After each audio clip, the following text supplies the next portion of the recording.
Hello, welcome to Mountain View Permaculture Farm. We decided to maybe do a little walkthrough here in the middle of winter so that we can document what we've been doing and show our friends what we're up to that have been asking.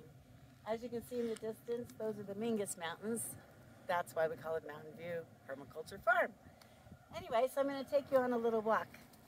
So what we've been doing, first of all, is to try to regenerate the ground here. It was a lunar landscape of rock and hard, horrible, not even soil.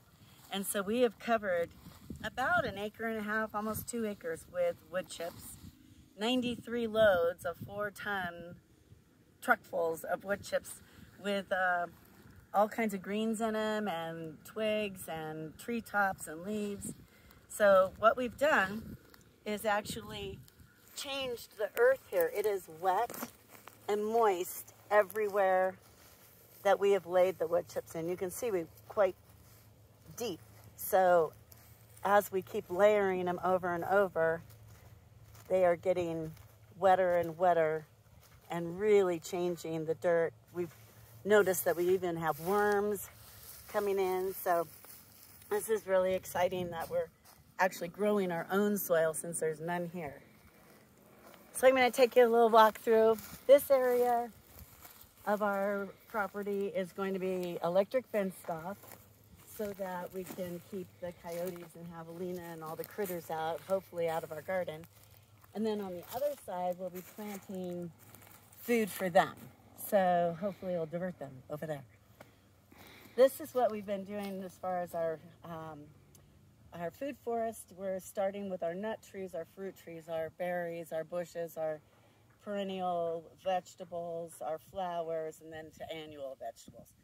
So we had 11 holes dug because we couldn't dig into this horrible soil.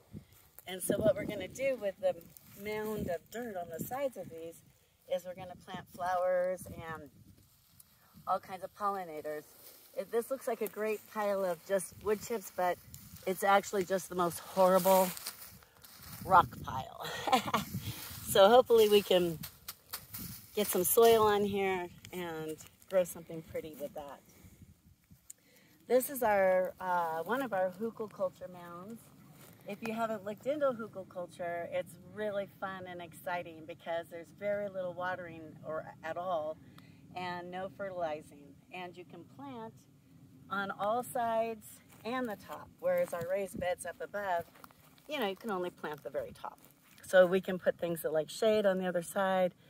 And this one is our east to west orientation.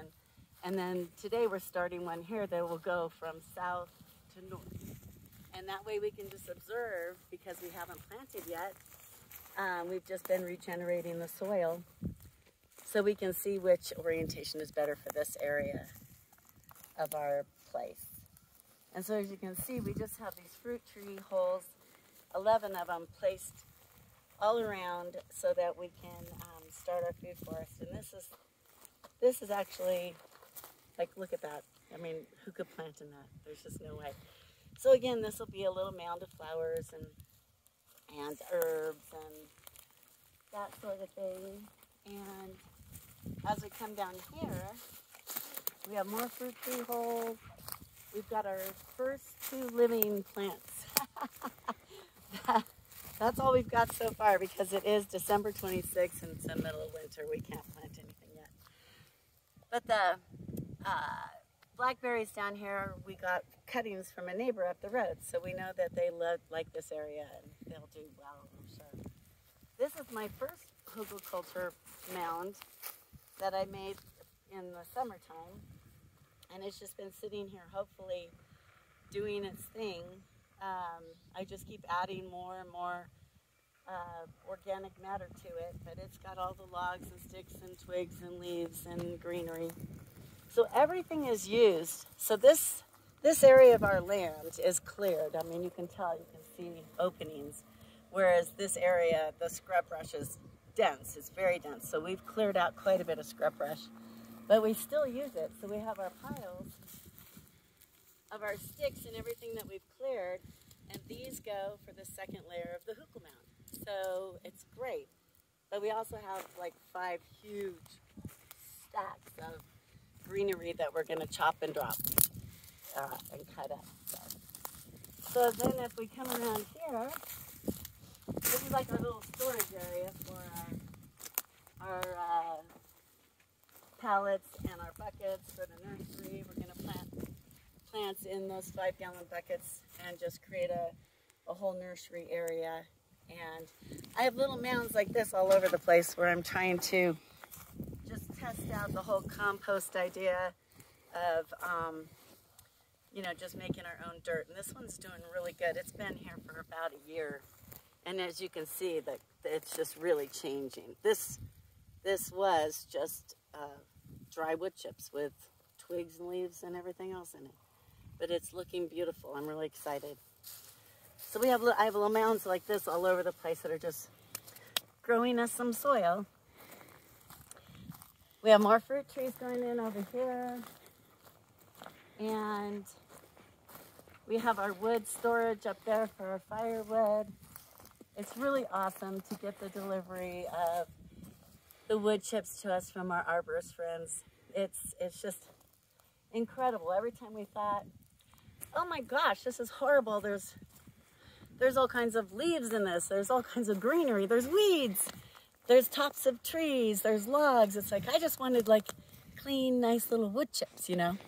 But we found out that those are the biggest assets. Those have turned out to be what's really making a difference, is the logs and the sticks and the greenery. So look at this.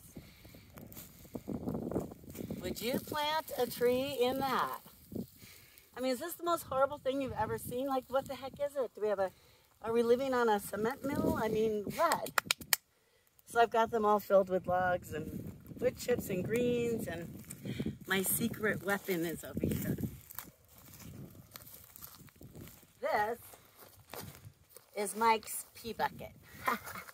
Filled with leaves and wood chips and pea. Ugh. Anyway, this goes into the tree holes to try to get something growing. Yummy. Anyways, that's what we're up to right now. Merry Christmas.